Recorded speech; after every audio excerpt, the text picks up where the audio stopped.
déjà, je voudrais remercier Conto, chez qui on est quand même pas mal, chez Conto. Hein. On est bien placé dans Paris, dans le 9e, et puis en plus, c'est un beau bureau. Donc voilà, on a beaucoup de chance. Moi, j'ai beaucoup de chance d'avoir Conto, je vous le redis, mais dans mes sponsors, dans mes partenaires depuis assez longtemps. Et j'en suis très content, et sincèrement très content. On en parlait presque avec amour en préparant tout à l'heure cet événement.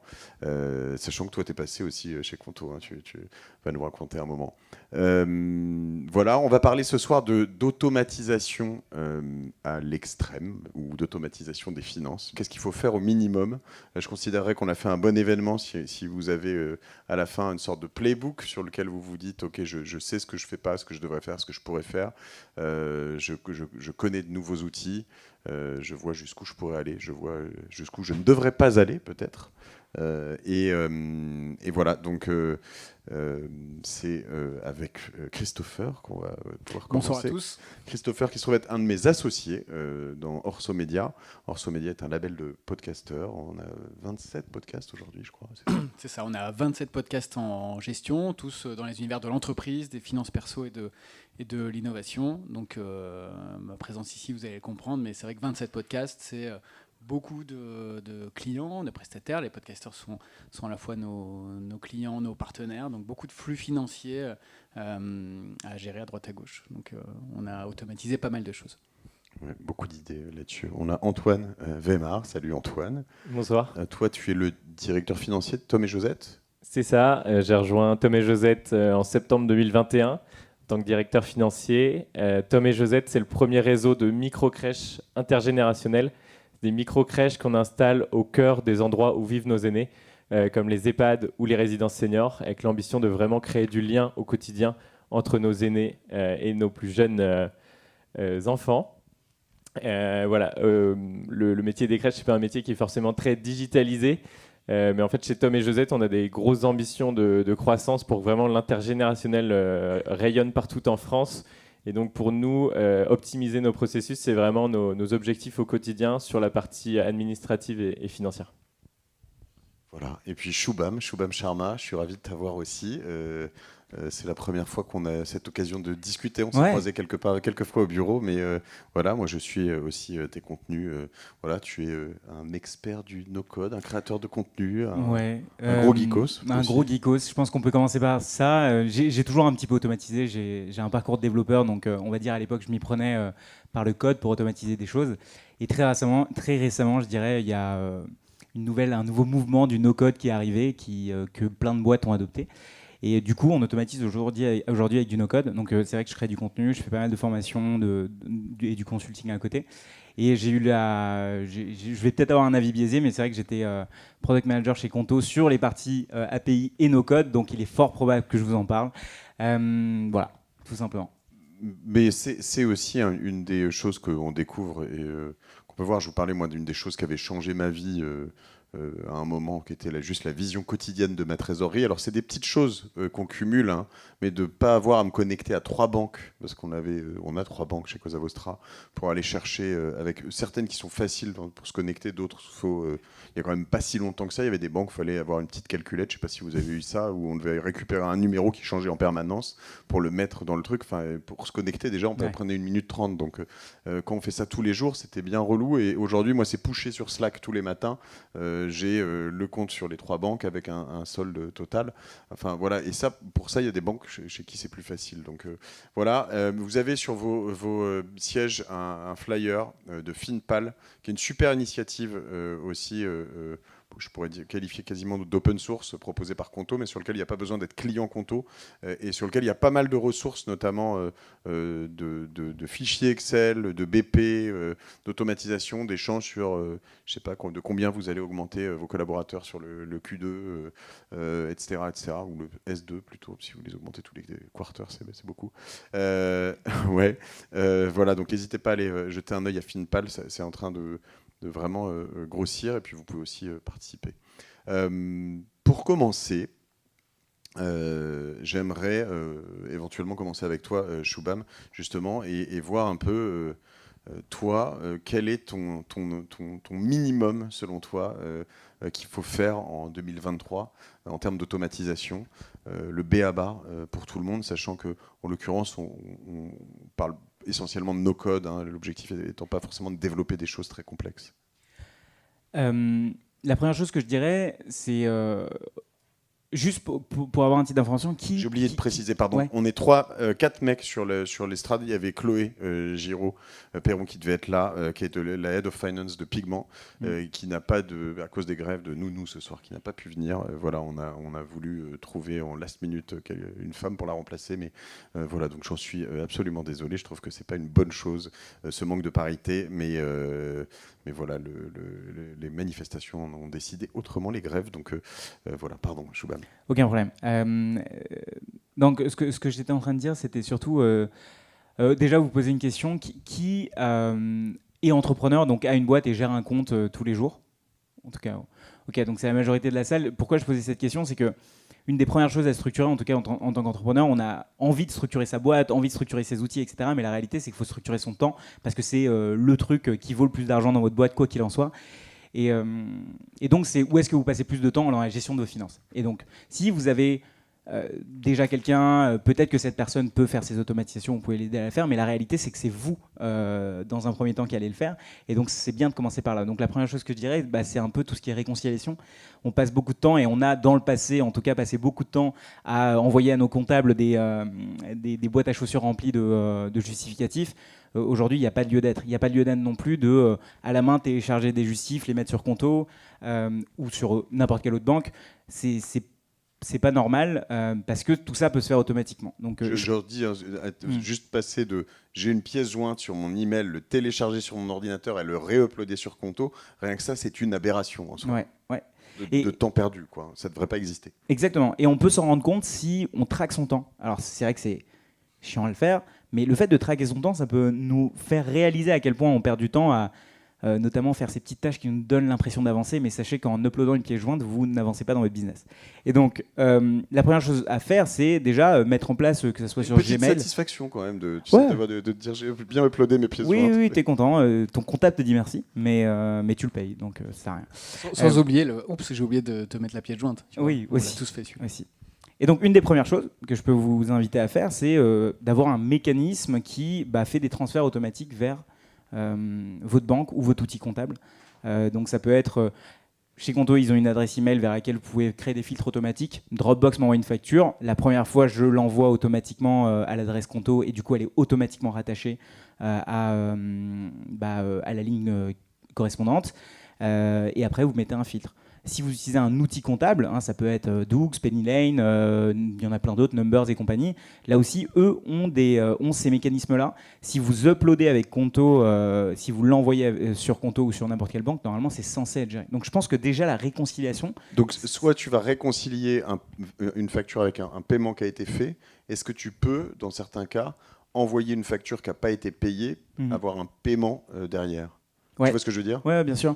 Typiquement, un de vos clients vous envoie, enfin, un de vos fournisseurs, pour le coup, vous envoie une facture. Voilà, j'ai fait cette presta pour toi. Est-ce que tu peux me payer cette facture ? Souvent, ce qu'on a tendance à faire, et je pense que c'est le cas, et ça a été mon cas pendant très longtemps, c'est je télécharge la facture, je vérifie si le montant est correct, je copie-colle l'IBAN en question. Quand c'est pas une image. Quand c'est pas une image. Et c'est un problème ça, mais heureusement pour Apple maintenant a une feature d'ailleurs sur laquelle on peut copier-coller, mais tout le monde l'a pas. Mais en tout cas, on copie-colle, on tape les chiffres, on vérifie si le nom, prénom est bien le bon. En tout cas, bon courage si c'est le mien. Et après, on met le montant. Et là, on envoie ça. Et là aussi, on a l'impression, c'est bon, j'ai payé mes prestataires. Mais sauf que ça... je sais que c'est vrai chez Conto, je ne sais pas si c'est vrai dans d'autres banques, mais par exemple, on peut envoyer à cette adresse email chez Conto et du coup, il vous préload, donc il vous pré-remplit le nom, l'IBAN, le montant, et vous n'avez plus qu'à cliquer sur envoyer. Donc, toi, ce que tu dis, là, c'est déjà analyser ton temps, voir les tâches comme ça qui ne servent à rien et qu'on peut facilement remplacer par de la machine. Ouais. Et en plus, qui potentiellement sont source de moins d'erreurs parce que la recopie de l'IBAN, si c'est moi qui l'a fait, ou même le montant, moi j'ai déjà eu des zéros en trop sur. Ça peut être problématique. Ouais. Et ça évite tout source de stress. Voilà, c'est les 2-3 petites choses. Et évidemment, l'autre, tu l'as déjà plus ou moins dit, je pense avoir une vision comptable ou une vision de trésorerie. C'est vrai que la trésorerie n'est pas égale à la comptabilité ou n'est pas égale à l'argent qu'on a, mais c'est sympa que ça vienne à nous plutôt qu'on aille le chercher. Donc avoir un sort de mécanisme où on peut avoir sur Slack, sur son téléphone ou quoi, au moins un petit truc de aujourd'hui ça se porte comme ça, voici la météo quoi. Ce que je disais en préparant cette soirée, je vous racontais que chez Cosa Vostra, où il y a un moment où en fait tu commences à 4, puis tu es à 10, puis tu es à 20, et puis en fait tu fais des missions. Et puis il y a des moments où en fait très simplement tu oublies de facturer une mission. Ça arrive, je ne sais pas si ça vous est déjà arrivé, mais on fait des choses et puis bon, c'est fait, le client est content, c'est bien. Puis de temps en temps, 6 mois plus tard, tu dis ah tiens, je n'ai pas été payé là-dessus, normal, je ne l'ai pas facturé. Alors on a mis en place pas mal de choses. Là, c'était pas du no-code, on a développé nous-mêmes des outils de facture, de timesheet, donc pour avoir nos collaborateurs qui remplissent tous les jours les heures qu'ils font sur quel client et sur quelle tâche. Et ça nous a permis de les brancher jusqu'à des logiciels de facturation puis de paiement et de vérifier si on est payé dans les temps, etc. Chez toi, tu as quand même un business chez Tom et Josette qui est finalement, in fine, pas très digital. Enfin, déjà, rien que sur la cible. Alors, la cible sont probablement des jeunes parents, en effet, mais tu es quand même entre des personnes très vieilles et des personnes très jeunes. Comment ça se transforme tout ça au quotidien? Est-ce que vous avez des tâches difficiles à comptabiliser, à des automatisations? Je me dis comme ça de loin, c'est aussi pour ça que tu es là, mais ça peut paraître plus complexe, quoi. Tout n'est pas facile. Tout à fait. Notamment la data, quoi. Ouais, je suis très content d'être directeur financier en 2023 plutôt qu'en 2011. Je pense qu'il y a eu une progression énorme sur tous les outils financiers grâce à la Startup Nation, où en fait il y a de plus en plus d'entrepreneurs qui sont apparus en France et qui ont rencontré des problèmes sur leur compta. Et c'est vraiment des problèmes sur lesquels on n'a pas du tout envie de passer du temps. Et au début de mon entrée dans le job, je passais vraiment beaucoup de temps sur la compta et toujours un peu gêné quand on parle au CEO. Et on lui raconte qu'on a passé du temps sur la compta. On n'a pas été recruté pour ça. Et c'est chouette d'être en 2023 parce qu'on a des boîtes qui créent des outils pour nous régler des problèmes. Et donc je pense que le point numéro 1 pour nous, ça a été de faire de la veille d'outils pour voir ceux qui répondaient à nos problèmes. Quitte à faire des tests, à mettre en concurrence des outils pour des cartes bancaires, des choses comme ça, à essayer de trouver l'outil qui correspondait le mieux à nos besoins. Malheureusement, on ne peut pas avoir un outil qui fit parfaitement notre société. On a toujours des particularités. Donc à date, ce qu'on a fait au début, vu qu'on n'est pas une boîte de développeurs, c'est qu'on a pris des solutions clés en main, notamment un outil métier dédié aux crèches. Parce qu'on commençait à rencontrer énormément de problèmes pour Il y a combien de crèches? Vous avez combien? On a 8 établissements, okay. Ce qui représente une centaine de factures par mois aujourd'hui. Et en fait, on avait beaucoup d'erreurs. On était sur Excel. Pour un moment, c'était plus tenable et on avait nos ambitions de croissance. Donc, on voyait tous les mois le nombre d'erreurs s'accumuler. On s'est dit, bon, on arrête là, on prend un outil, tant pis, on est prêt à payer. Mais en fait, le ROI était là, il y a moins d'erreurs, on passait moins de temps. Donc ça, on s'est basé sur ça. Mais voilà, on est dans un métier qui n'est pas très digital. Donc finalement, on a un outil métier qui est un peu isolé et qui détonne un peu avec l'environnement qu'on peut voir aujourd'hui dans les startups plutôt financières qui commencent à s'ouvrir beaucoup, notamment via les API, qui permettent de communiquer entre elles et en fait, ce qui permet d'avoir des informations cohérentes de bout en bout de la chaîne. Et donc malheureusement, nous, on a encore ce point avec cet outil métier qui est pas apaisé. Il n'a pas d'API, lui? Il n'est pas apaisé. En fait, ce qu'on a fait, c'est qu'on l'a connecté en no-code avec nos outils comptables. Mais en fait, le directeur commercial qui est en charge de ce projet, en fait, il étudie le code de la page Internet pour récupérer des ID d'enfants, des ID de la crèche. Et tout ça, il les exporte. Il a fait toute une machine sur Make. Alors, si vous connaissez Make, c'est des ensembles de microservices qui s'enchaînent dans un scénario. Donc là, vous voyez une très longue chaîne de scénarios pour arriver à des indicateurs qui parfois ne sont pas forcément... qui pour nous sont vraiment nécessaires, mais qui mettent quand même pas mal de temps à sortir et on ne les a pas à disposition directement dans nos outils. Voilà, donc c'est la brique sur laquelle on travaille le plus aujourd'hui, avec sûrement l'ambition un jour de se séparer de l'outil métier actuel pour le développer en no-code. Ça me fait penser à un truc qui s'est passé pas mal, alors notamment dans la finance, et là plus dans la finance de marché, dans des salles de marché. Il y a eu un phénomène qui a émergé dans les années 2010 principalement, enfin peut-être avant, mais ce qu'on appelle le shadow IT. Je ne sais pas si toi tu vois ce que c'est, oui j'imagine, mais donc dans lequel en fait il y avait des gens qui bricolaient sur des fichiers Excel, qui scrapaient des choses comme ça, qui faisaient des choses, puis à un moment ils partaient. Et en fait tu avais tout un pan d'une salle de marché qui prenait des décisions, notamment de trading, d'achat, vente, etc., ou voilà, qui étaient basées sur des routines Excel comme ça, et qui d'un coup, la personne était partie, et puis il y avait la moitié du business qui gérait sur un truc où on ne savait pas ce qu'il y avait dedans, en fait. Tu vois, il fallait... Alors en plus, ça peut devenir assez vite complexe, quoi. Je ne sais pas si vous avez déjà vu ce genre de cas de figure, mais... Nous, j'espère vraiment que le directeur commercial va rester encore quelques mois. On croise tous les doigts. On insiste quand même beaucoup on n'a pas une culture de développeur, donc on essaie de se forcer à essayer de tout documenter.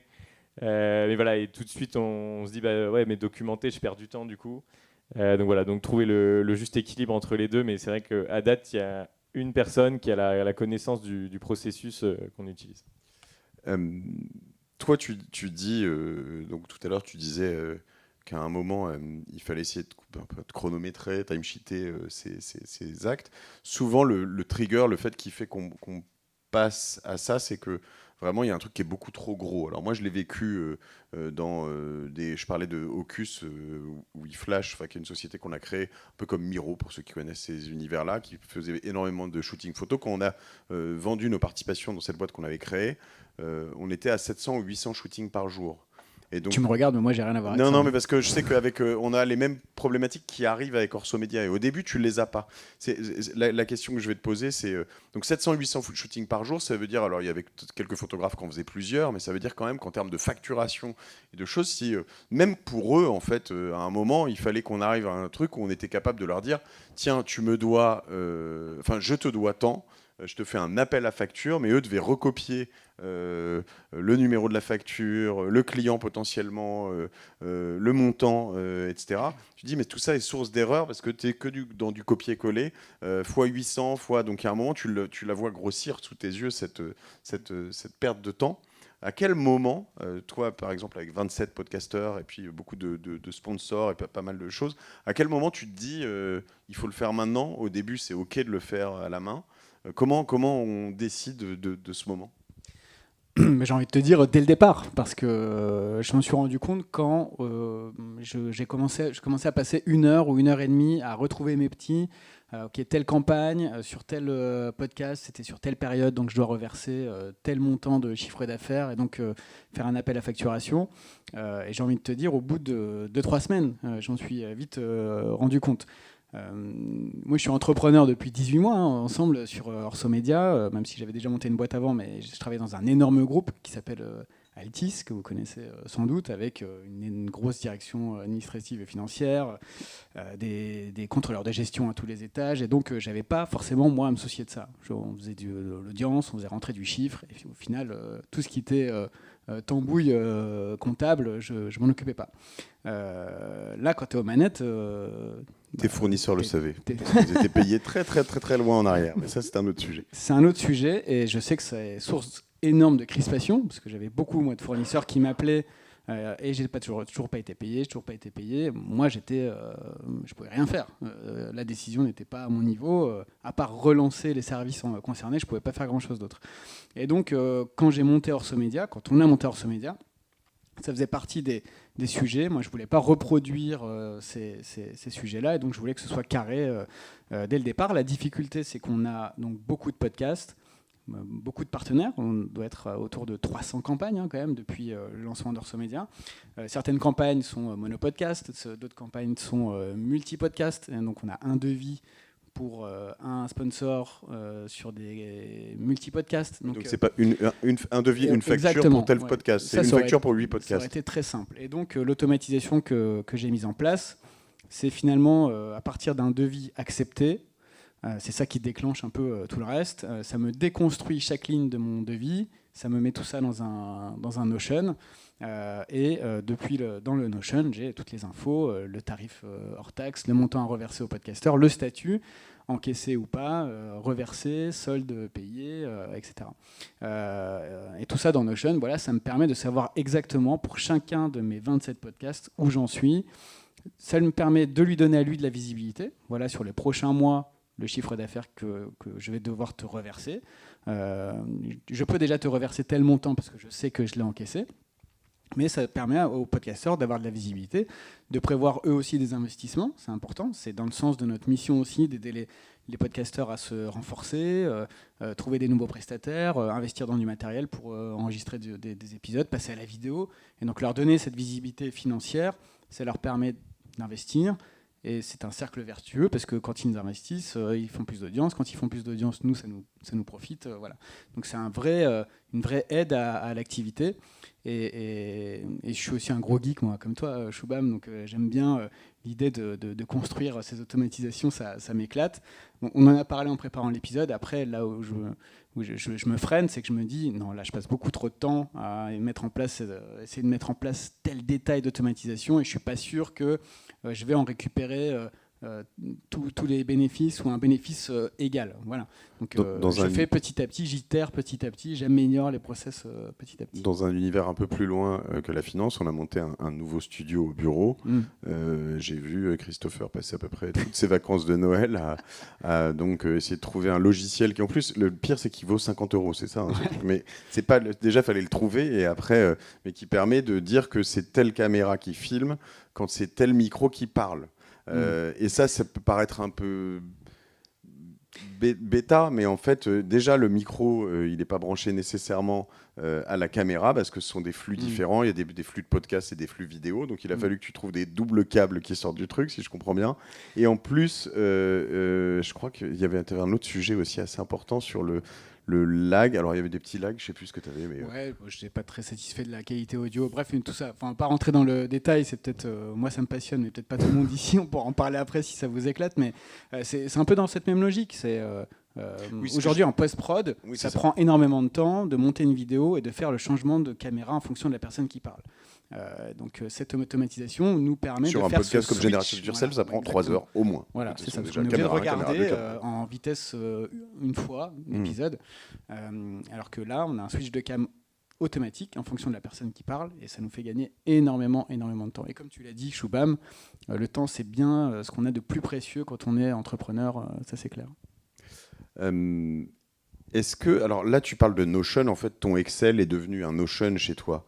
Oui. On a Notion, on a Airtable, on a Google Sheets. Plein de trucs.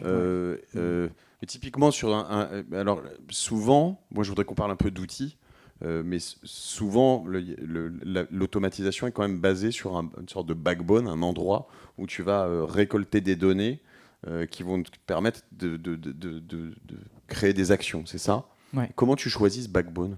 Pourquoi ? J'ai l'impression que, par exemple, le consensus est quand même pas mal sur Airtable, mais on dit que Airtable est cher, Google Spreadsheet est gratuit, enfin, vous payez dans ton abonnement, etc. Notion est de plus en plus à la mode. Comment on choisit ça ? C'est une question facile et compliquée à la fois.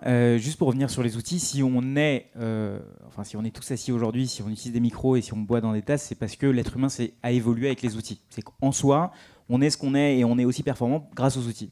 Il se trouve que une tasse, c'est une tasse. On peut la faire un petit peu plus design et un peu plus noire ou blanche ou grise. Sauf que les outils, aujourd'hui, ça va très vite. Je ne sais pas s'il y en a certains qui parlent d'intelligence artificielle, qui regardent l'intelligence artificielle, mais de semaine en semaine, le monde évolue à une vitesse mais incroyable. Dans le no-code, il y a eu la même chose. Il se trouve qu'il y a eu Airtable, il y a eu Coda, il y a eu Notion. Il y avait Notion il y a 1 an, il y a Notion aujourd'hui. Les outils évoluent très vite. Donc en fait, il est difficile aujourd'hui de se dire je vais investir dans une solution que je vais payer tant et ça va me durer toute la vie. Ok. Ça, c'est un élément important. Mais il y a quand même un truc, c'est que ce soit Airtable ou si tu as une donnée qui est bien rangée et bien organisée à un endroit, le reste des outils pourra suivre, elle pourrait être transférée d'un endroit à l'autre, même si c'était Excel à l'époque, hors ligne, etc. Bien sûr. En fait, il y a quand même une notion. C'est là où je parle de backbone, quoi. Mais totalement. Et j'en viens maintenant à ta question. Pourquoi je voulais ajouter ça, c'est que dans n'importe quel outil qu'on choisit, il ne faut jamais se dire c'est un mariage pour la vie. Parce que ça évolue beaucoup trop vite et que vous aurez envie de changer, vous aurez besoin de changer. Et si vous ne changez pas, vous serez OK de ne pas être au top du top dans n'importe quelle chose. Je veux dire, les anciennes banques traditionnelles tournent aujourd'hui. Tu parlais de Shadow IT tout à l'heure, mais il y a plein d'anciennes banques aujourd'hui qui ont encore du COBOL qui tourne, etc. Il se trouve que ça tourne et que ça marche. Donc tant que ça marche, c'est bon. Maintenant, si on fait un choix aujourd'hui, un choix éclairé, en effet, il faut un endroit où ranger ces données de manière structurée. Donc ça peut être un Airtable, ça peut être un Google Sheet, ça peut être un Coda, ce qu'on veut. La première chose à regarder, c'est à quel point cet outil est connectable et à quel point j'ai besoin de connecter cet outil. C'est vrai qu'on parle souvent d'Airtable, ou on a souvent parlé d'Airtable, parce que c'était un des outils no-code les plus connectés, qui permettait, en tant que base de données, d'accéder, enfin, aux personnes qui ne savaient pas coder, permettait de regarder la donnée, de modifier la donnée. En plus, ils ont ajouté plein de fonctionnalités, donc c'était un bon outil. Mais il faut toujours partir de son besoin. Et donc, comment choisir un bon outil ? C'est... À un moment donné, on va se poser avec ses associés ou avec nous-mêmes et se dire, OK, de quoi ai-je besoin ? Et c'est pour ça qu'il faut benchmarker. Et donc, au final, les vacances que tu as passées, aujourd'hui, tu n'as pas un monteur full-time à payer, quoi. C'est beaucoup. Et donc, il ne faut pas hésiter à prendre le temps d'essayer, de s'inscrire sur tous les outils. Ils ont plein de versions gratuites, de regarder des benchmarks sur Internet. Et après, à un moment donné, une fois qu'on a un peu notre cahier des charges de ce qu'on souhaite, OK, j'ai besoin... d'avoir un endroit des parents, un endroit des enfants, un endroit des factures, un endroit des moments de dispo ou pas dispo, et je fais un peu mes courses avec les outils. Et du coup, je regarde. Et là, commence le benchmarking. Mais on ne fait jamais un benchmarking, selon moi, sans rien. Parce que là, c'est là qu'on se fait avoir par du marketing. C'est là qu'on se fait avoir par regardez cette nouvelle feature dont je n'ai pas besoin et je vais aller ici parce que ça brille un peu plus. Voilà. Ce que je dirais, c'est partir d'abord d'un cahier des charges, de ce qu'on souhaite, et après choisir l'outil. Donc en fait, il n'y a pas de question il n'y a pas de réponse magique Airtable. Ok.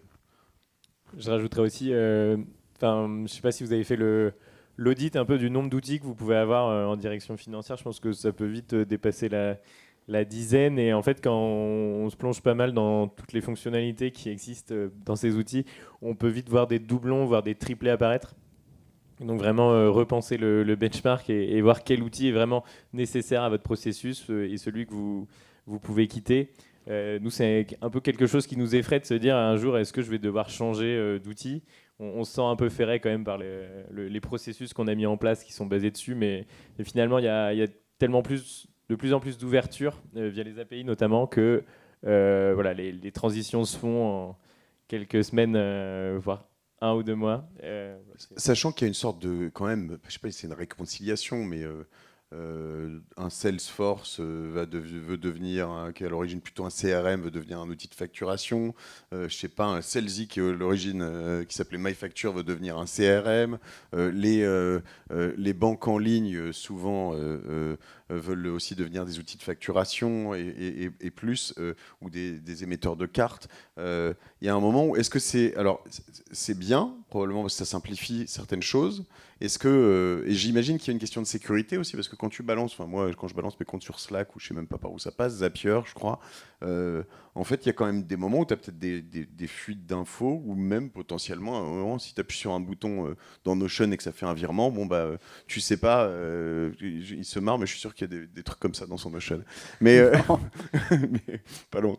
Et il y a quand même des moments où tu peux avoir un moment, je sais pas, il y a un lien qui traîne sur mon Slack, j'appuierai dessus plein de fois, tu vois. Non, juste les paiements, c'est le seul truc qui n'est pas automatique quand même, parce que on ne sait jamais. Imagine, tu as un truc, ça te fait 10 virements de 12 000 euros.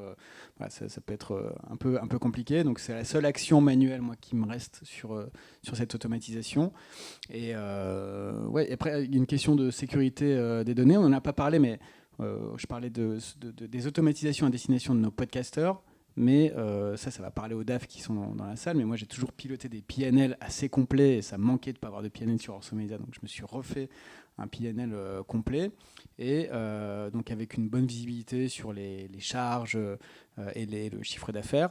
Il y a une notion que je n'avais pas dans les PNL jusqu'à présent, c'était finalement les flux entrant et sortant de mon compte bancaire. Et j'avoue que, évidemment, on est chez Conto aussi. Quand on a Mathieu Stéphanie comme associé, la question ne se pose même pas. Et donc, je me suis fait un doc avec tous les flux entrants, sortants de notre compte Conto. Une petite routine qui permet de classer chaque entrée, chaque dépense dans des catégories. Et je viens... Automatiquement. Et je viens appeler dans mon PNL les catégories que je ne peux pas projeter, c'est-à-dire les dépenses courantes, les hôtels, des restos qu'on n'a pas forcément projetés. Et ça me permet d'avoir à la fois une projection financière que je peux anticiper et le réel qui passe par le compte. Et ça permet quand même d'avoir un pilotage au quotidien qui est très proche de l'activité. Mais c'est vrai qu'il y a un sujet sur la sécurité. Moi, je fais entièrement confiance à Conto et donc je ne me suis pas posé la question si Zapier qui appelle ce flux et qui me le ramène dans un spreadsheet d'ailleurs. Évidemment, tout est verrouillé par mot de passe, mais oui, il peut y avoir peut-être un sujet de sécurité sur ce flux bancaire. Mais toi qui as travaillé sur l'API, tu peux peut-être nous répondre, Shubham. Il y a un sujet de standardisation, c'est-à-dire qu'aujourd'hui, les API bancaires respectent un certain standard, DSP2, etc. Donc ça veut dire qu'au moment où on construit la possibilité, juste d'ailleurs, parce qu'on parle d'API depuis tout à l'heure, ce que c'est qu'une API, c'est en gros, si on a deux outils, c'est la colle entre les deux. C'est ce qui permet de faire, on va dire, la jointure, la connexion entre ces deux outils. Et les banques ont aujourd'hui un standard de communication qui est DSP2, qui est plus ou moins sécurisé, en tout cas qui respecte un certain standard. Après, quand on balance nos données dans Zapier, vous avez vu, il y a une petite fenêtre qui s'ouvre qui dit oui, j'accepte que Conto envoie les données vers Zapier ou j'accepte que Facebook récolte ces données. On donne notre consentement. Et il y a marqué ce qu'on dit. Donc ça veut dire qu'à ce moment-là, oui, on prend le risque que si demain Zapier se fait hacker, qu'il y a pendant un moment donné, parce que les API sont bien faites et il y a toujours un moment donné où il y a un consentement qui est là, qui est d'une certaine durée, que les gens puissent voir de l'information. Pour ce qui est du paiement, c'est très différent. Le paiement, déjà, chez Conto, pour pouvoir faire un paiement avec un bouton, il faut être un bénéficiaire qui soit agréé, entre guillemets. Donc, on a donné notre consentement exprès. Donc, on ne peut pas faire des virements à n'importe qui en un bouton. Donc, on va dire que c'est assez bien fait, tout ça. Mais c'est la même question que si demain, Google se fait pirater ou Facebook se fait pirater. C'est que oui, du moment qu'on travaille avec des logiciels, on prend le risque que si eux se font pirater, nos données fuitent. Après, je ne suis pas expert sur le sujet. Mais j'aimerais rebondir sur un des trucs que tu avais dit sur le all-in-one ou sur les logiciels spécialisés, parce que c'est un vrai sujet. En fait, évidemment, aucun shampoing all-in-one n'est meilleur qu'un bon shampoing qui est spécialisé. Ouais, le sujet de fond, tu vois, tu parlais tout à l'heure de ton logiciel métier. Nous, par exemple, dans les agences digitales, les agences, on a de plus en plus, il y en a un notamment, un logiciel qui te dit, nous, on fait tout, en fait, on fait tout, etc. Et en fait, il y a quand même un problème souvent dans ces logiciels, quand tu fais trop de all-in-one, c'est que les choses à façon qui sont vraiment tes problématiques à toi, tu peux pas forcément les intégrer là-dedans, quoi. Exactement.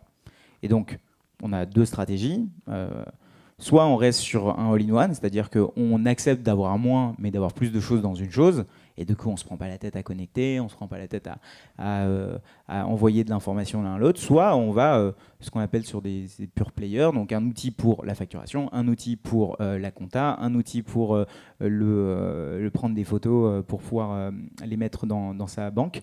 Et en fait, il se trouve qu'il y a des acteurs, comme Conto, mais comme Penny Lane, comme d'autres, qui, en fait, de plus en plus se rendent compte qu'ils ont du succès, de plus en plus développent d'autres fonctionnalités pour pouvoir garder leurs clients et éviter qu'ils aillent sur d'autres outils aussi. Donc, stratégiquement parlant, pour ces acteurs, c'est hyper intéressant. Maintenant, nous, en tant qu'utilisateurs, est-ce que c'est intéressant ? Tout dépend le temps qu'on a. Tout le monde n'a pas le temps de Christopher. Tout le monde n'a pas mon temps pour pouvoir faire ça. Et le niveau de geekerie aussi, un peu quand même. Il y a un peu de ça. Je veux dire, ouais. Il y a des gens qui... Zapier, ça va. Make, un peu plus velu quand même. Oui, totalement. Mais il y a un niveau de geekerie, mais moi, j'aimerais juste dire un tout petit truc sur ce niveau de geekerie. Aujourd'hui, on arrive dans un monde où si on ne s'y intéresse pas... Je suis d'accord. Ok, fine, on est des geeks. Mais si on ne s'y intéresse pas, on laisse les autres quand même la main, quoi. Aujourd'hui... je dis que je ne parlerai pas d'IA ce soir, mais si vous y intéressez pas, cool. En fait, vous laissez les autres aller plus vite que vous laissez les autres, des prestataires vous dire qu'ils ont fait tout ça, qu'ils n'ont pas fait tout ça. C'est important de s'y intéresser juste un tout petit peu pour savoir que c'est possible. Le fait que vous soyez ici, c'est que vous vous y intéressez, donc c'est bon, vous, ça va. Mais il y a des gens qui ne savent pas que c'est automatisable, et ça, c'est le problème. Donc, ça ne veut pas dire qu'on a le temps pour automatiser, mais on peut prendre des gens sur des plateformes de freelance pour qu'ils le fassent pour nous. Tant qu'on sait que c'est possible.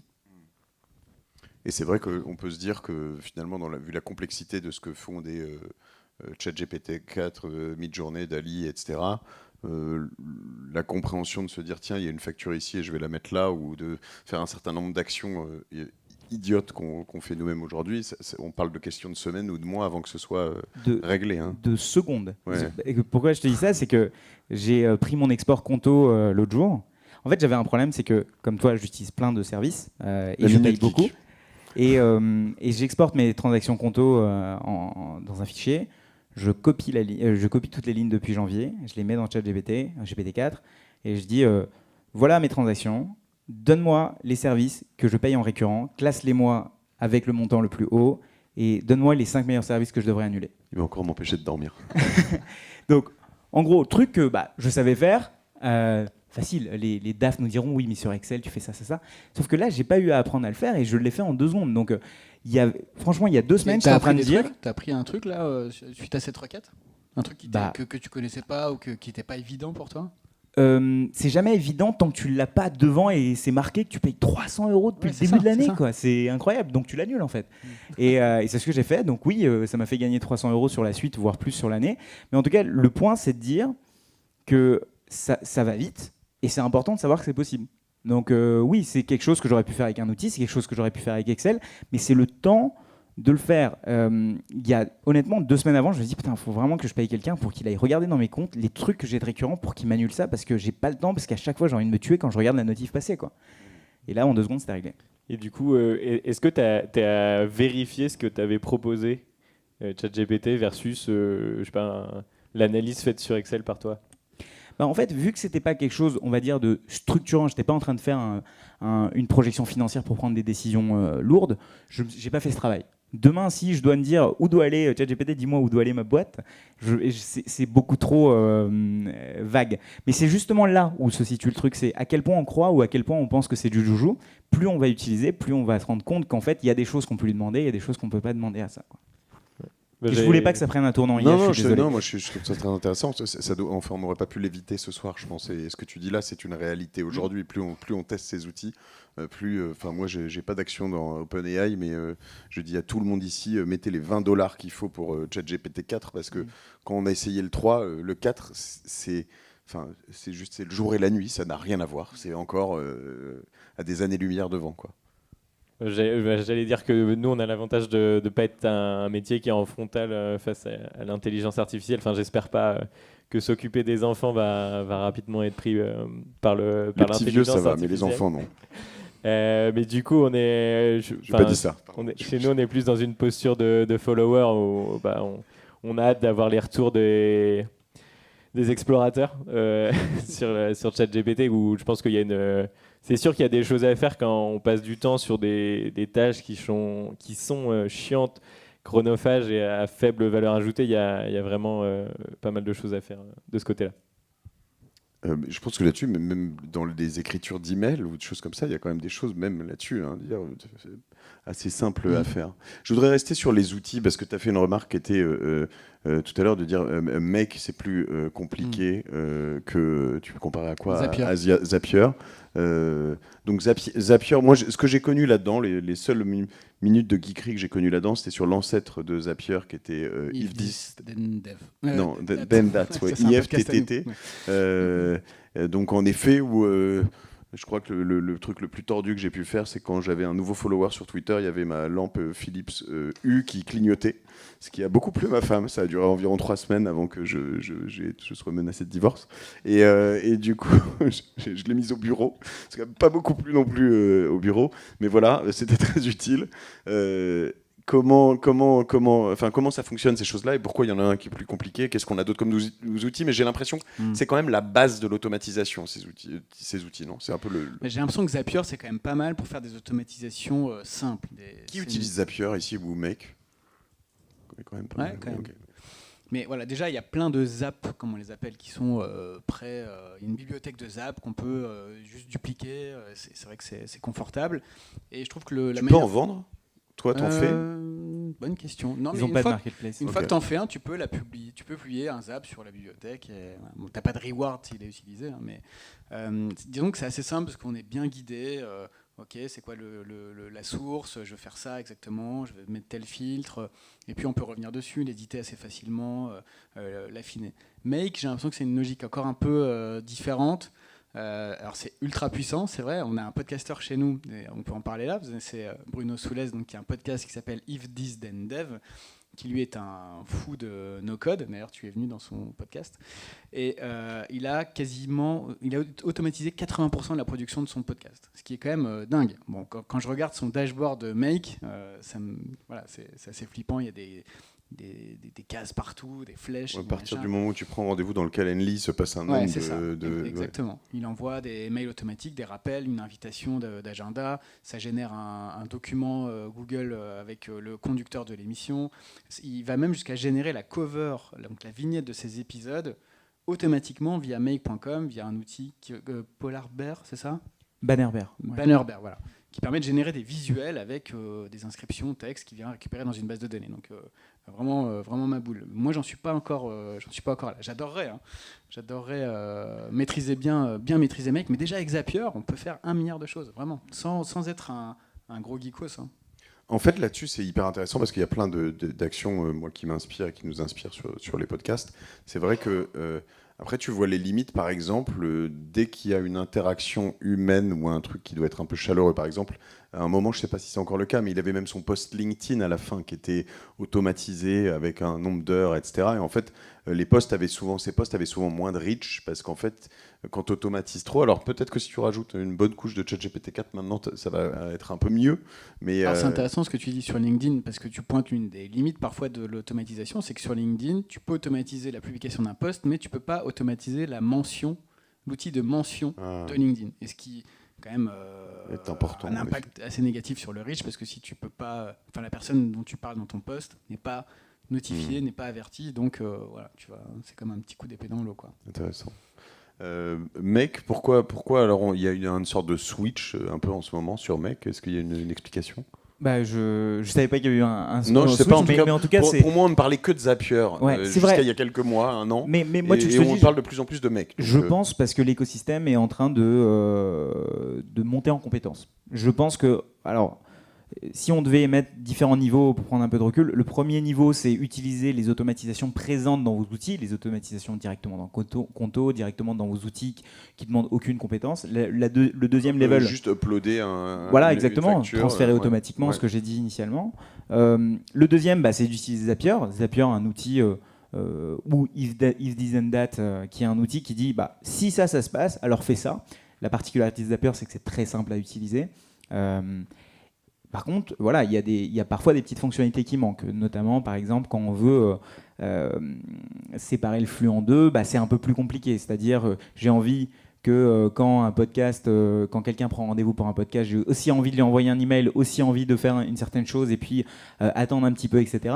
Et quand on commence à faire des choses un petit peu plus compliquées, on sent qu'on est limité, quoi. C'est, je sais pas, un coureur qui va à un moment donné courir juste avec des chaussures Decathlon. Je dis pas que les chaussures Decathlon c'est pas bien, mais j'imagine qu'il y a des chaussures spécialisées qui vont un peu plus loin. C'est un peu pareil. Tu ouvres un gros débat là, je pense. J'imagine, je cours peu. Mais j'imagine qu'il y a en tout cas des features spécialisées sur lesquelles les gens ne s'y retrouvent pas. Et c'est pareil pour Make. Il y a un moment donné, on se dit, je sais pas coder, mais je suis quand même limité avec Zapier, donc je vais aller plus loin. Après, attention, ça reste de la programmation visuelle. Donc c'est de la programmation. Donc c'est pas parce qu'on déplace des blocs qu'il n'y a pas une logique algorithmique, qu'il n'y a pas une logique de séquençage, de route. De toute façon, c'est ça. Moi, les seules bases de programmation que j'ai eues doivent dater de... Non, je suis allé un peu plus loin, un peu plus tard, mais du lycée où, en effet, il y avait du si, alors sinon, quoi. Donc c'est if this, then else. Et ça, Zapier, c'est très bien à faire. Par contre, si on veut à un moment donné, je sais pas, faire appel à une autre API qui n'existe pas... faire une boucle, là on va être limité. Et de toute façon, les gens qui vont sur Make commencent à se dire ok, j'ai testé Zapier, je vois les limites, mais j'ai envie d'aller vraiment plus loin, quoi. Et c'est généralement là qu'ils vont sur Make. Donc moi ce que je dirais, c'est que oui, l'écosystème, je pense qu'il monte en compétence sur tout ça. Non, je voulais demander à Antoine, parce que toi, tu es passé par un outil métier parce que t'arrivais pas, c'était pas possible d'automatiser des choses. Moi, j'ai automatisé des choses de moi-même parce qu'il n'y a pas d'outil métier qui répond à mon besoin, pas à ma connaissance. Est-ce que tu as envie de rester sur cet outil métier ou tu te dis, je vais quand même essayer de me réapproprier cette gestion automatique? En fait, c'est une problématique dont on parlait tout à l'heure sur l'outil All-in-One, où en fait... il y a un CRM, mais c'est pas le meilleur. On a choisi de partir sur HubSpot. Il y a toute une partie de prélèvement qu'on a quitté pour passer sur GoCardless. Et donc en fait, il n'y a plus qu'une dernière brique qui est le planning des équipes et le planning des enfants. Et ça, il y a 1 an, quand on avait essayé de le développer en no-code, on était face à un mur, vraiment, on n'avait pas les compétences techniques pour y arriver. Mais en fait, depuis, il y a donc, Emeric, notre directeur commercial, qui a énormément progressé sur Make. Alors, il a quand même été pas mal coaché pour monter en compétences, mais aujourd'hui, il arrive vraiment à faire des choses qui sont, pour nous, à très forte valeur ajoutée. Et donc, je suis assez convaincu qu'on peut arriver à se séparer de cette bloc du planning. La question aujourd'hui pour nous, c'est est-ce qu'on y consacre beaucoup de temps par rapport au nombre de crèches qu'on a? Est-ce qu'on s'y retrouverait financièrement pour quitter l'outil métier? Mais je pense que c'est le futur. Je ne sais pas si c'est dans quelques mois ou quelques années. J'allais poser des questions pour aller au-delà aussi de Make et de tous ces outils. Alors, tu viens d'en citer un, mais GoCardless, quelle magie aussi. Alors, vous connaissez GoCardless tous à peu près quand nous, par exemple, on a eu des problématiques de locataires dans des bureaux, des bureaux partagés. Quand tu dis, en fait, à un moment, alors c'est aussi une politique commerciale qui va être impactée sur un flux financier. À un moment, on a dit à tout le monde, bon, bah écoutez, c'est 350 € le poste depuis le début, on va passer à 380, sauf ceux qui acceptent d'être prélevés. Parce qu'en fait, on était souvent la variable d'ajustement de certains qui ne pouvaient pas nous payer, etc. Et en fait, quasiment tous ont accepté. Ceux qui n'ont pas accepté étaient ceux qui payaient mal. Et du coup, on leur a dit, bon, bah, salut, au revoir, en fait, au bout de quelques mois, parce que c'était pas possible. Mais c'est vrai que et là, on parle de jours entiers, en fait, de relance et de choses comme ça. Ouais. Et c'est vrai que alors, on a tous franchi le cap de l'automatisation finalement quelque part, ne serait-ce que sur les notes de frais. Enfin, moi, j'ai commencé à bosser dans un monde où la note de frais fallait limite remplir. Alors, ça devait être un fichier Excel, avoir la facture, la donnée, qu'elle soit visée, qu'on dise oui, non. Enfin, le truc, tu dis l'ensemble de juste mes notes de frais pouvait prendre 2 jours de travail. Voilà, alors que maintenant, c'est vraiment une question de minutes. Ma question, c'est est-ce que il y a des endroits où on va trop loin aujourd'hui? Est-ce qu'il y a des automatisations? Est-ce que vous êtes allé dans des trucs qui sont allés beaucoup, beaucoup trop loin? Et quel est l'état de l'art un peu là-dessus, justement? Bah, le trop loin, moi, je le côtoie quotidiennement, je pense. C'est plus parce que moi, c'est entre guillemets un peu mon métier de voir les limites. Donc, il y a un petit peu qu'est-ce qui est de toujours surfer avec ce qui est faisable ou pas.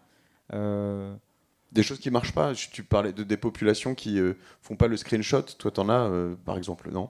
Bah, nous, la problématique principale qu'on a rencontrée, c'est qu'on était face à une population qui n'est pas toujours digital native. On avait encore beaucoup dans des crèches des équipes qui étaient sur le papier. Et quand on leur a mis l'outil métier dans les mains, on s'est dit, bah, ok, tous nos problèmes sont réglés, là, on va être nickel.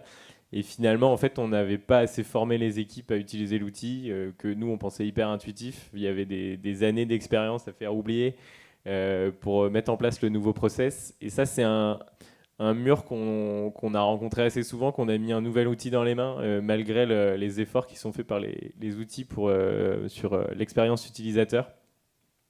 Et pour nous, c'était la principale limite, parce que finalement, on se dit qu'on va gagner du temps, et en fait, le temps qu'on n'a pas passé à la formation, on le perd, mais au centuple sur les erreurs à corriger. Finalement, avec les machines, on a toujours... à un moment, il y a une interaction quand même, et on sait tous qu'on a fait des erreurs en recopiant des choses. Donc, vraiment, nos efforts aujourd'hui sont sur la formation, et donc on est en train de tout lister. Donc, on peut toucher des limites quand on va avec des populations qui ne sont pas... comme tu dis, digital native, mais qui ne sont pas évangélisées sur le sujet. C'est là où on peut aller trop loin, finalement. Quand l'humain ne comprend plus la machine, ne comprend plus ce qu'on lui demande de faire. Ouais, être prêt à juste former. Après, les outils sont quand même bien faits. Il y a des réflexes à avoir. Et pour nous, souvent un DAF, il passe 3/4 de sa journée devant son PC, je pense. Donc vraiment essayer de se mettre à la place d'autres gens et essayer de leur expliquer l'intérêt de l'outil, pourquoi on l'a mis, pourquoi c'est mieux que la feuille de papier, et pourquoi ça va faire gagner du temps. Et finalement, pourquoi la personne va pouvoir repasser du temps sur les sujets qu'elle maîtrise. Ce que je disais entre les lignes, c'est que toi, ton job, c'est d'aller trop loin, en fait. C'est un peu ça.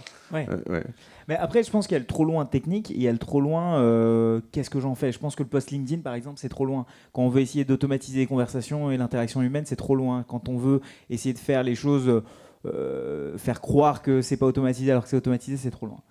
Je pense que Super intéressant. Ouais. le trop loin technique n'existe selon moi pas vraiment parce qu'il y a toujours une solution, en fait, techniquement. Il y a des choses que tu n'arrives pas à faire aujourd'hui, mais que tu rêverais de faire dans tes automatisations. Honnêtement, c'est rare. Là, il y a plein d'apprenants avec qui on se met toutes les semaines et on teste les limites. Il y en a, ils font des choses, mais avec la location saisonnière, avec des trucs, mais improbables. Et ils y arrivent. Après, c'est à quel point on veut se donner pour y arriver. Et ça, c'est un autre sujet. C'est est-ce que le temps qu'on met est-ce que ça vaut le coup? Et c'est pour ça que je cite toujours ce site qui s'appelle CLVC, savautlecoup.fr, qui demande combien de temps ça vous a pris à automatiser, combien de temps ça vous prend par jour, et après ça fait un graphe sur à quel moment vous êtes rentable ou pas.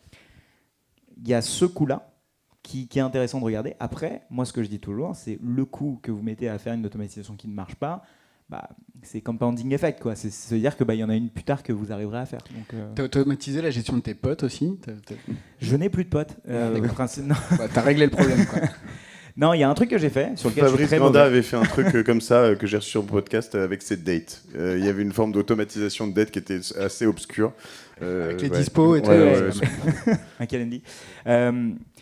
Non, moi je dis la partie humaine, j'aime pas trop. J'ai beaucoup fait ça à l'époque, notamment quand il y avait peu d'API, etc. Mais la partie humaine, c'est délicat. Parce qu'il y a un truc de si je t'envoie un DM qui est généré et que je te fais croire que c'est vrai alors que juste avant on s'est parlé, ça tue le truc, quoi. Donc, c'est vrai, les emails automatiques, notamment, même quand ils sont bien faits, souvent quand tu sais qu'ils sont automatiques, notamment, tu n'as pas vraiment envie d'y répondre. Parce qu'il y a un biais psychologique, je pense. Nous, on a certains emails automatiques au bureau qui nous demandent certaines choses. Et en fait, tu te dis, bon, ça va, je le reçois toutes les semaines ou tous les jours. En fait, à un moment, ça va. Et il y a, je pense, nous, on est allé un peu trop loin aussi. Alors, on a fait un podcast qui s'appelle Bonsaï. Il est en ligne, hein, vous pouvez le trouver. Et en fait, les sujets ont été choisis par une IA.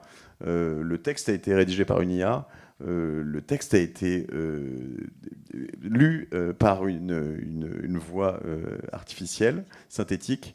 Voilà. Et en effet, alors bon, c'est pas encore, c'est intéressant en fait, comme exercice de le pousser jusqu'au bout.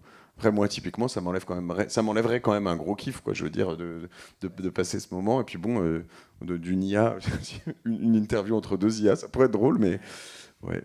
Je suis pas prêt, je crois encore. Mais... t'as pas vu sur YouTube où il y a Joe Rogan qui interviewe quelqu'un d'autre et c'est la tête de Joe Rogan, la voix de Joe Rogan qui est en train d'interviewer une autre personne et c'est une interview fake avec des sujets. Je crois qu'il avait fait aussi avec Steve Jobs.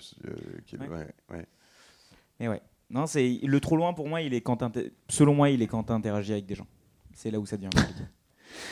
Non, on n'a pas parlé non plus de la documentation. Je pense que c'est assez important, parce que quand on code, souvent on documente son code, et d'ailleurs il y a des super IA qui permettent maintenant d'auto-documenter le code. Il n'existe pas encore d'IA qui documente des apps, par exemple. Et c'est vrai que quand on est dans une logique de transmission, de passation, ou même si on revend sa boîte et qu'on doit faire une passation sur tel ou tel process, ça peut être très fastidieux de revenir sur chacun de ces apps et de les écrire. Et voilà, ce zap il fait ci, il fait ça. Il faut le faire vraiment au fil de l'eau et expliquer vraiment comment ça fonctionne, quel outil fait quoi et avec quel compte on s'est connecté. Voilà. On avait le tour des outils. Ouais, il y en a tellement, mais on a dit les principaux, je pense. Ouais. Ok. Est-ce que vous avez des questions ou peut-être même des questions des cas concrets d'ailleurs, hein, voilà, avec Dr Chouba, ouais. Si on donne un micro ou pas. C'est plus pour la vidéo en fait, je pense. Concernant les outils, on a parlé beaucoup de Zapier, de Make, etc. Mais dans le monde de l'entreprise, il y a quand même Microsoft qui est vraiment en place, avec notamment du coup dans son investissement dans OpenAI. Qu'est-ce que vous en pensez pour des cas spécifiques, bien sûr que le marché est tellement vaste que ça devient compliqué, mais le positionnement de Microsoft, moi je le trouve assez cohérent. les API qui existent entre le même écosystème est super cohérent aussi. Est-ce que peut-être dans ton entreprise tu l'utilises ou pas, des outils Microsoft, que ce de CRM ou autre par exemple? Tu m'as dit HubSpot, je crois. Ouais, on est sur HubSpot en Tu bosses chez CRM. Microsoft ou pas du tout? J'y suis passé. Ah, ok. Ah, ok. j'y suis T'es passé. un Microsoft lover. Non, mais. Non, mais je trouve que c'est cohérent en vrai. Ouais, ok. J'essaie d'en sortir, mais je trouve On ça a, cohérent. on a une personne de Microsoft là ce soir qui, je sais pas. Voilà. En fait, pour te dire, je suis le seul au bureau qui a un PC. Tout le monde est sur Mac et je tenais à avoir mon Excel avec les raccourcis clavier. Mais voilà, ça Directeur c'est. financier, quoi. c'est- Vraiment, là, dans toute sa splendeur. Ouais, il y a 4 ans de conseils avant Tom et Josette.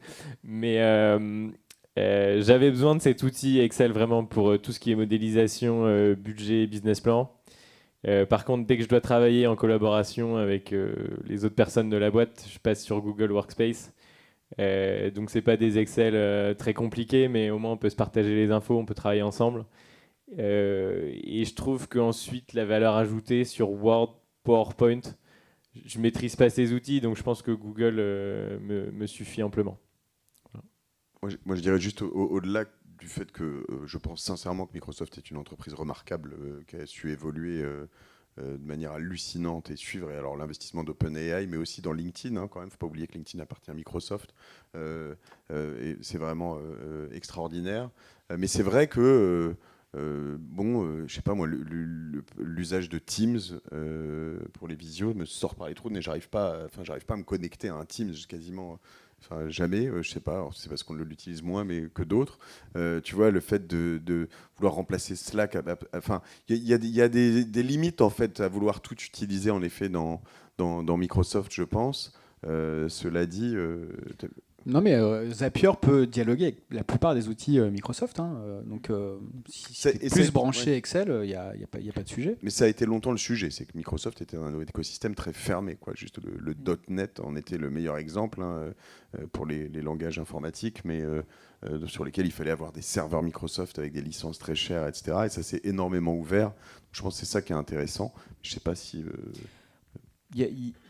Moi, j'avais plus ou moins, on va dire, le même avis sur ça, sur fermer, tout ça. Du coup, j'étais réticent à aller checker les outils Microsoft. Notamment, on peut citer Loop, Microsoft Loop récent. Et puis, l'annonce, pour ceux qui ont suivi, de Copilot, Ça, qui est la ça a l'air nouvelle dingue, IA. ça.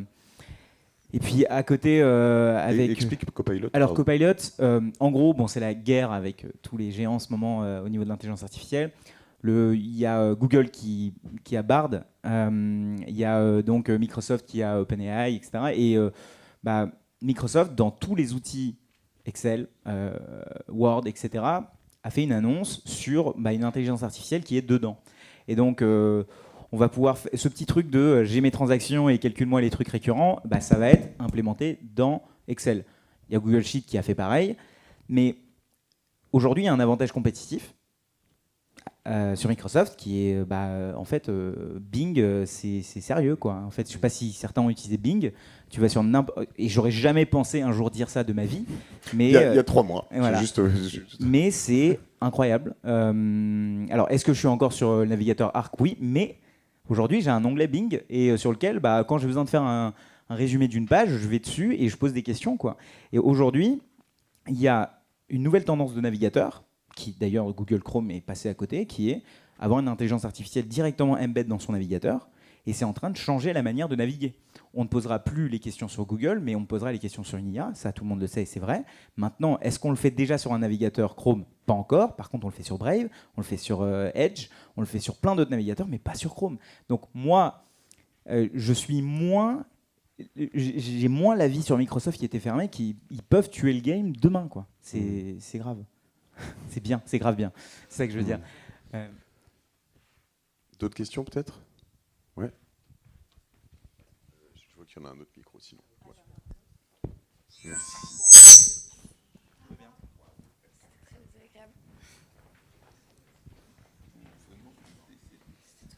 Merci. Moi, c'est pour rebondir un peu sur ce côté-là, parce que effectivement, il y a beaucoup d'entreprises qui sont aussi sous Teams et donc sous tout l'écosystème Microsoft.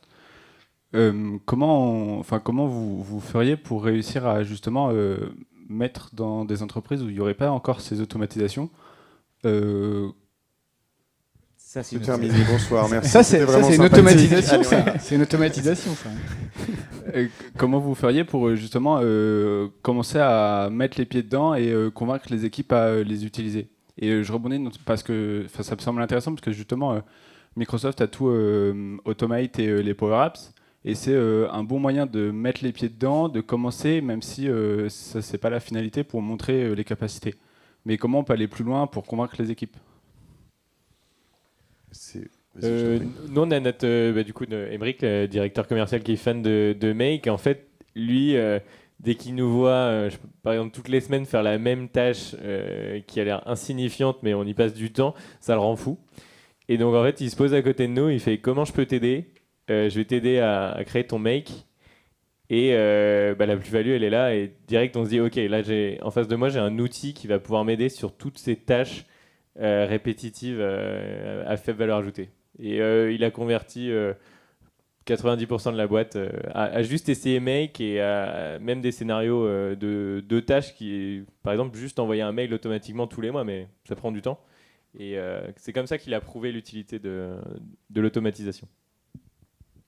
Non, je voulais dire, peut-être pour rebondir, répondre partiellement à ta question, c'est sûr que c'est beaucoup plus simple de mettre ces choses en place quand tu es au début de ton projet entrepreneurial, au lancement de ta boîte. C'est sûr que c'est beaucoup plus simple. Dans une boîte, comme on les a peut-être tous connus là, de 1600, 1800 personnes, c'est sûr que c'est plus complexe, quoi. Tu viens bouleverser le quotidien de toutes les équipes, de tous les métiers. C'est un autre enjeu. Donc, je ne suis pas sûr que ce soit possible. De temps en temps, en fait, tu dois aussi convaincre les personnes en charge que, en fait, transférer ta pièce jointe à ce truc fois 1600 personnes, en fait, c'est un délire, quoi. C'est-à-dire que, et c'est aussi là, je pense, c'est pas forcément top-down, ça peut être bottom-up, mais je crois que l'idée de ce que tu dis dans le fond, c'est aussi de se dire. Quand on reçoit beaucoup d'emails et de messages, etc., et à un moment, on se dit, en fait, le dernier truc que j'ai envie d'ouvrir, c'est celui où je dois faire telle action et faire telle ou telle chose. Moi, j'en ai reçu un tout à l'heure, tu vois, parce qu'on reparlait de cette automatisation de juste forwarder la pièce jointe, et je reçois ma facture Orange tout à l'heure. Orange, que j'ai une boîte que j'aime beaucoup également, mais la facture, il faut cliquer sur un lien pour aller la chercher sur l'interface. Et là, je me dis, mais fuck, quoi, tu vois, ça marche pas. Et donc, en effet, on se dit, attends, le temps, les 4 secondes, mais c'est pas 4 secondes, en fait, c'est toujours une petite minute, quoi. Et puis l'attention que ça te prend, l'action dans laquelle ça te coupe, c'est vraiment terrible. Donc, je crois que c'est vraiment l'idée de dire, je vais vous aider à faire un truc beaucoup plus cool, quoi. Chez les comptables, on l'a vu, quand même, jusqu'à il y a 7, 8, 10 ans, ils avaient toute une partie de leurs équipes qui était là pour faire de la saisie, quoi. Mais c'est une aliénation impossible, faire de la saisie, quoi. Juste que recopier des choses, des factures, des choses pour les remettre, c'est délirant. Enfin, je veux dire, quand on a peur de l'automatisation, on a peur des intelligences artificielles dans la plupart des cas, c'est quand même vraiment, je pense qu'on se conforte dans des métiers ou dans un certain nombre de choses qui sont quand même pas forcément très épanouissants, souvent. Tiens, et pour compléter, il y a une anecdote qui me revient. J'ai été DG de 01net.com, donc je gérais une bande de geeks quand même, j'en étais très content. Et on avait un outil métier chez Altis pour automatiser des tweets en fait, à partir des articles. Et donc il y avait quand même bfmtv.com, bfmbusiness.com, des gros sites médias, donc des gros besoins. Et on devait automatiser tel article à H plus 2 heures, il doit se retrouver sur Twitter. Et on avait trouvé un outil, enfin la direction digitale avait trouvé un outil qui coûtait plus de 12 000 € par an. Voilà. Bon, ça faisait plein de choses, c'était censé optimiser les heures de publication en fonction des heures d'affluence sur Twitter, etc. Et je dis, mais quand moi j'avais une quote-part de cet outil dans mon PNL, je dis, mais hors de question que je paye ce prix-là. Et donc avec Zapier, plus Buffer, je ne sais pas si vous connaissez cet outil. Buffer, ça permet de prendre plein d'items et de les délivrer à échéance, à la fréquence que vous décidez vous-même. J'ai créé la même chose que cet outil à 12 000 € pour 600 balles par an. Et donc je vais, comme tous ces grands groupes, en comité d'engagement de dépenses pour aller demander ma dépense à 600 €. Et il me dit, mais t'es sûr que ça fait la même chose ? Bah oui. Mais pourquoi ça coûte 12 000 €? Je me suis posé la même question, en fait. Et juste pour te dire que conduire ce changement, c'est aussi expliquer le gain financier que tu peux y trouver. Parce que souvent, Et dans ce cas, le directeur financier est ton ami ça. aussi. Et là, je peux te dire que dans l'heure, le DAF a envoyé un mail au product owner du digital en disant mais hors de question qu'on renouvelle cet outil, on va passer par comment ça s'appelle encore, Zapier, c'est ça, voilà. Et ça va nous faire économiser de l'argent. Et là, je peux te dire que tout le monde a adopté l'outil. Avant d'aller boire un verre, on va prendre 2 questions et puis il y en a 3. Allez. Bonjour. Un des sujets qu'on a, nous, quand on développe des routines ou des automatisations, c'est tout ce qui est source control et donc la capacité à suivre les changements dans les développements, etc. Et moi, mes geeks, à chaque fois que je dis je vais utiliser Microsoft pour faire un truc, ils me disent « Ah oui, mais en termes de source control, c'est l'horreur. » Et donc, il va falloir qu'on développe des trucs pas possibles pour suivre comment on fait évoluer, qu'est-ce qu'on a fait comme changement, etc. Dans les outils dont vous parlez, Zapier, Make, etc., est-ce que tout ça c'est intégré? Est-ce que c'est facile de suivre ou est-ce que c'est facile de suivre au début parce qu'on sait ce qu'on a fait et après c'est noyé, on ne sait plus qui a fait quel changement, etc. On parle un peu, mais... Oui, mais on parle juste, il faut expliquer, source control, on parle notamment du versionning. De versionning, donc une version d'une API ou de quelque chose qui fait que, tiens, ça a changé, tout d'un coup, tout s'effondre parce qu'il y a un maillon de la chaîne qui a été brisé, c'est ça, hein. Zapier, dès que vous éditez un Zap et que vous faites une modification, c'est une version différente. On peut retrouver l'historique des versions, on peut même revenir à une version précédente s'il y a quelque chose qui se passe mal, mais peut-être Shubham, toi tu maîtrises encore mieux ce sujet. C'est vrai que dans le monde du no-code, c'est un vrai sujet parce que le monde du code est assez vieux et du coup, on sait que c'est important de versionner, c'est important de documenter et c'est important de faire des sauvegardes. Là où le monde du no-code, vu qu'il y a plus de population qui arrive dedans, c'est un peu n'importe quoi pour le moment. Sur Zapier, il y a ça. Sur Make, c'est pas natif. Il faut utiliser une autre extension qui s'appelle NC-Scale, dans laquelle, en fait, on peut...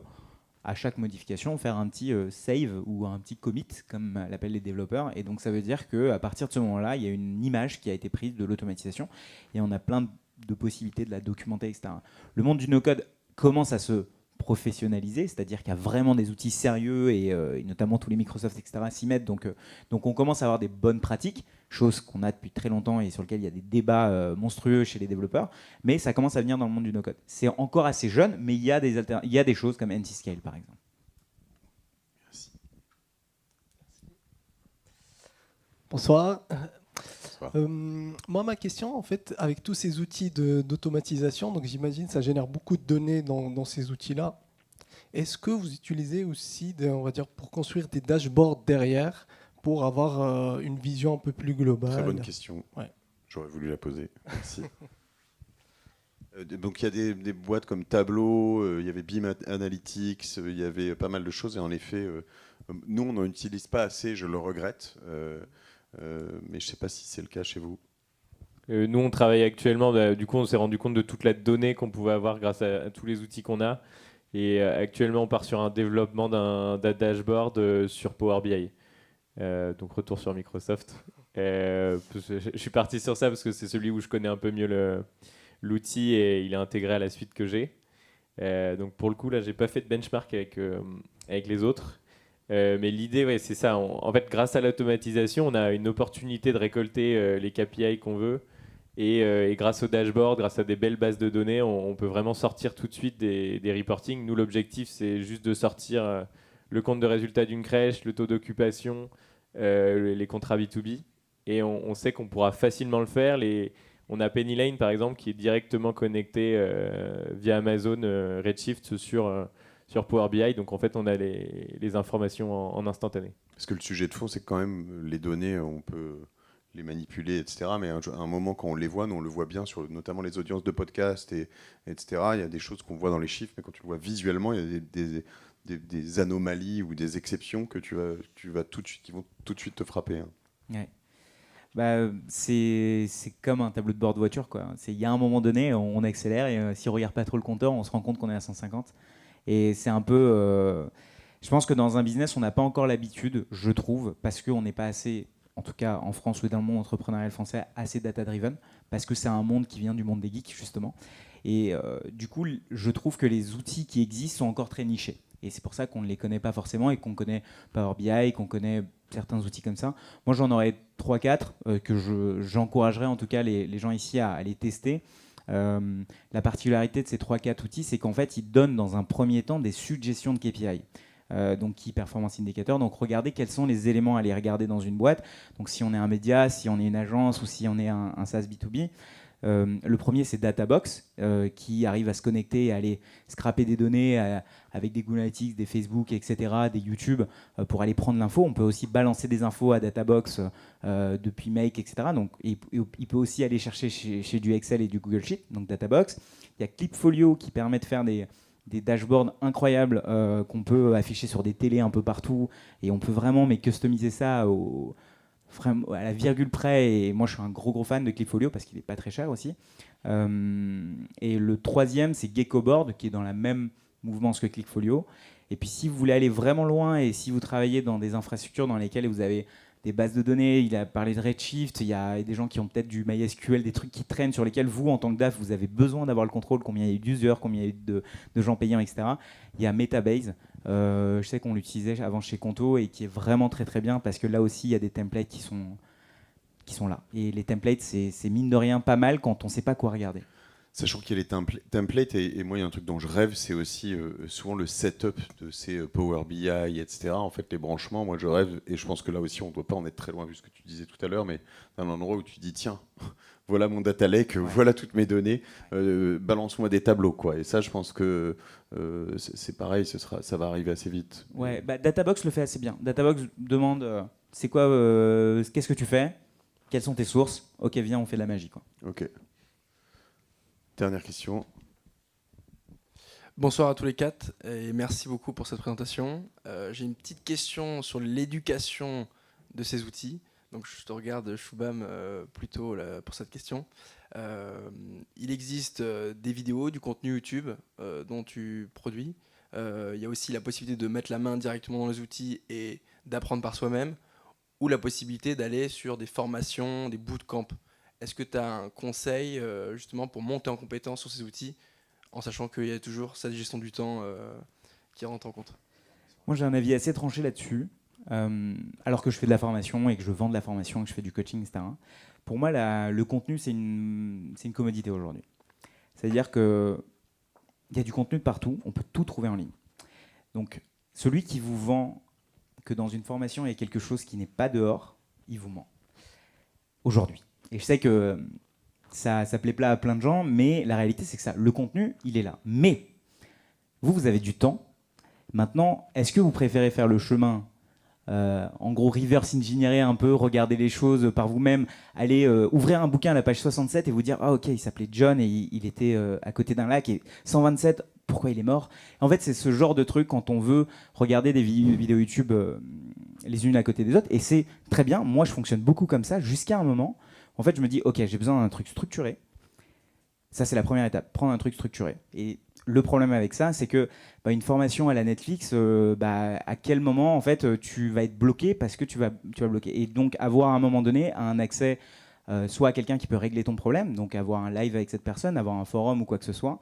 Et troisième élément, si tu peux, c'est d'avoir du coaching, et c'est encore mieux. Donc ça va dépendre du temps que tu as et du budget que tu as.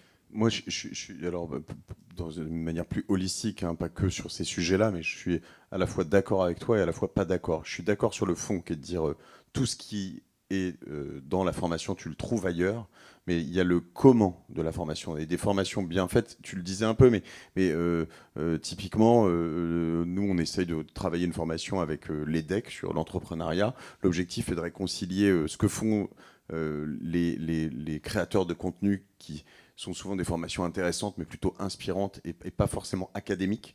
Et l'académique, je pense qu'il ne faut pas l'oublier. Et les MOOC aussi, où en fait, souvent, tu vas avoir des choses très très courtes sur lesquelles tu vas avoir une intro, un cœur et une conclusion avec potentiellement des exercices et des fiches récapitulatives. Quand vous avez fait des MOOC, ou surtout les masterclass, parce que là on passe sur l'étape d'après des MOOC, certaines masterclass, en fait, moi j'ai reçu récemment Pour l'anecdote, je ne sais pas si on va le sortir d'ailleurs, on en a parlé, on en reparlera, mais j'ai reçu un jeune homme qui s'envoyait des masterclass, mais à gogo, qui a un drop-out d'une école de lettres, dont j'ai oublié, qui n'est pas Sciences Po, mais qui est l'autre, le CELSA. Et il a lâché le CELSA, et depuis, il se fait des masterclass, mais il les enchaîne sur le copywriting, sur plein de choses, il les paye, il y en a qui lui coûtent 300 €, il y en a qui lui coûtent 2000 €. En fait, il me dit, mais je gagne un temps monstrueux. Et je pense que ça, c'est potentiellement adapté aussi à certaines personnes. Moi, j'ai une tendance à geeker, on a des coureurs. Tu fais des formations de running, toi, tu en vends ou pas? Non. Typiquement, moi là-dessus, j'ai passé, et c'est ok d'ailleurs, je vis en paix avec ça, mais j'ai passé des années à juste courir 10 bornes, 12 bornes, 15 bornes, puis un jour on m'a parlé de fractionner, je dis ouais, c'est quoi ça? Et puis en fait, ça semble le b.a.-ba, mais en fait, il y a 10 ans, 15 ans, c'était pas si courant, et il fallait lire des livres ou c'était d'autres choses, et aujourd'hui, tu peux aller plus vite, plus loin, plus fort, ça dépend de tes objectifs aussi. Je suis totalement d'accord avec ce que tu as dit. Je pense que peut-être que je me suis mal exprimé tout à l'heure, quand je voulais dire cette histoire de bouquin. En fait, quand on ouvre le bouquin à la page 67, on a de la tactique, on a peu de stratégie en fait, parce qu'on n'a pas une vision, comme tu disais, holistique.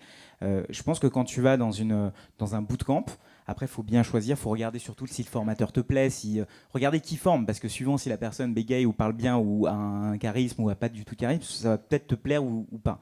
Mais je pense que quand tu veux faire quelque chose, avoir la stratégie de ce que tu veux faire plutôt que juste la tactique, ce qui est souvent montré sur YouTube. Moi, sur YouTube, je présente beaucoup de tactiques, je présente un peu de stratégie. En revanche, sur mes formations, je parle de stratégie. On prend une vision un peu plus high level. Donc, est-ce qu'il faut faire un bootcamp si tu as peu de temps et tu veux être intense? Est-ce qu'il faut faire une formation si tu veux qu'on te donne la marche à suivre, la stratégie? Est-ce que tu veux juste geeker sur YouTube? Tu as du temps. T'as pas forcément beaucoup d'argent, mais tu as du temps et tu étais au taquet et tu peux aussi y arriver, mais ça te prendra évidemment beaucoup plus de temps. Et après, il y a certains univers sur lesquels tu n'as pas trop le choix parce que c'est tellement niche que de toute façon, tu es obligé d'aller geeker. Ton histoire de studio, il n'y avait pas de formation pour faire un studio aussi geek. Ouais, c'est clair. Ouais. Mais il y a un truc qui m'a... Moi, j'achète à peu près, pour vous donner une idée, j'achète à peu près 500 € de formation, voire 1000 € de formation par mois, parce que je kiffe me former sur plein de trucs, sur des trucs totalement random et tout. Mais il y a un petit hack que j'ai découvert là depuis quelques mois, c'est d'aller voir le formateur et de payer 3 fois plus cher pour me faire coacher une fois que j'ai vu la formation. Et là, il y a une courbe de croissance qui est incroyable parce qu'on peut se faire, à ce moment-là, dire « Ok, là tu le fais mal, là tu le fais mal, là tu le fais mal », et ça change totalement le game. Et pourquoi pas dès le début, en fait. Très bien. Je crois qu'il va y avoir plein de sujets sur lesquels on va pouvoir se faire. C'était super complet, merci. Merci. On va boire une bière, je crois que c'est juste à côté. Si vous avez besoin de vous faire former en tout cas ou de conseils, vous pouvez aller voir Shubham. Surtout abonnez-vous à sur YouTube principalement. Premier lieu, si vous avez des parents ou des enfants à loger quelque part. Voilà, Tom et Josette, on te suit sur LinkedIn aussi. On mettra tous les liens ailleurs. Si vous voulez écouter des podcasts ou encore mieux sponsoriser des podcasts, allez voir Christopher chez Orso Media. Et puis voilà, abonnez-vous à tout.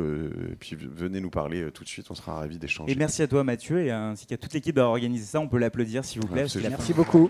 Merci. Merci à vous. Et je le redis, mais merci à Conto pour tout ça, de nous donner la chance de faire ça chez eux. Et puis voilà, on est très contents et je crois qu'on a pu vous prouver notre amour pour Conto une fois de plus. Salut. À tout de suite.